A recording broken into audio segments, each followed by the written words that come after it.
چې په شیشه کې ځان ته وګورې ستا غوندې یو شی به تا ته وګوري طالب استاد صرف مزایه ایکو دغه مزایه شعر ورته کېښو طالب استاد په بخښنه اختصار نه به کار الو صرف هایکوس به وي بیا که موقع غزل به هم السلام علیکم چا لره وخت ډېر دی خو زمونږ دپاره کم دی هر چا لره وخت ډېر دی خو زمونږ دپاره کم دی چې مونږ هم له پیدا یو که زمونږ دپاره غم دی بخاري صاحب نه بخښنه غواړم خبره خو یې کوله لا ده خبره خو ټوله یې کوله لا هر څه پاتې شو خو ځه وایي د غټ سړي سره مې شر راغللو د غټ سړي سره مې شر راغللو چې په غوسه کې مې ډغره ورکړه زه ترې 2-3 قدمه وروسته لاړم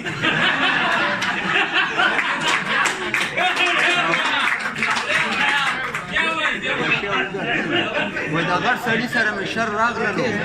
په غوسه کې مې ډغره ورکړه زه ترې 2-3 قدمه وروسته لاړم او کور شر وکړو په تنور کېناستو کور شر وکړو په تنور کېناستو سره دي صاحب زه ورته وی چې راشه وریجې وخوره هغه یې پرېږده چې پردیس کې مړ شم او چې نیکه ته ډاکټر ډریپ چاړاو کړو چا ترې تپوس وکړو بابا دې څه کو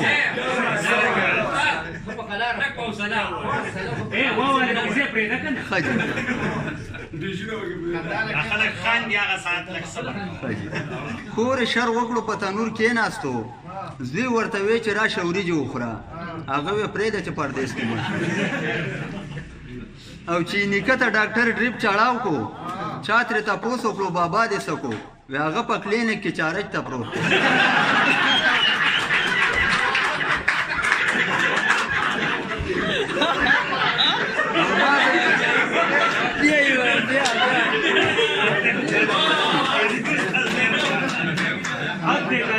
ما زمیندار ته ویل سالات دي ما زمیندار ته ویل سالات دي وی شکر شکر رزق رب را کوي انګول زیات تر د بازار راوړو او پښتون ته چا وی غټ خواهش دې څه دی پښتون ته چا وی غټ خواهش دې څه دی هغه په ډېر فخر جواب ورکړلو چې د نسوارو غر د چی سمندر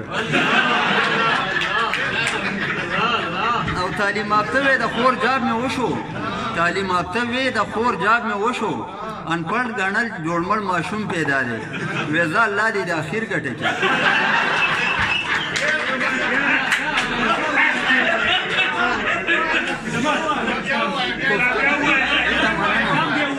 پښتون ته چا وی غټ خواهش دې څه دی هغه په ډېر فخر جواب ورکړلو چې د نسوارو غر د چی سمندر او تعلیم یافته وی د خور جاب مې وشو تعلیم یافته وی د خور جاب مې وشو انپړ ګڼل جوړمړ ماشوم پیدا دی وی ځه الله دې د اخر ګټه کړي او ما ورته وی د خدای ولی څه کوې هغه ویل د خدای ولی به ته یې مونږ خو ځان غریبان خلک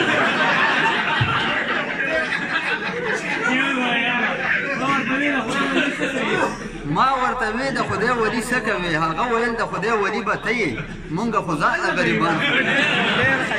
او د یو پښتون نه چا پوښتنه وکړه د عربیانو دا جګړه په څه وه وی څه صورتونه یې وویل وړاندې وکړه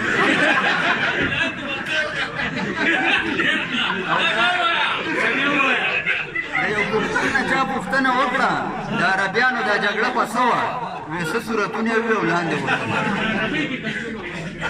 وی چې په مخه د زمری را تیر شي سره دې صاحب وی چې په مخه د زمری را تیر شي ملا صاحب مونځ پې خرابېږي که نه هغه وی نه خو که اودس دې ټینګ کړي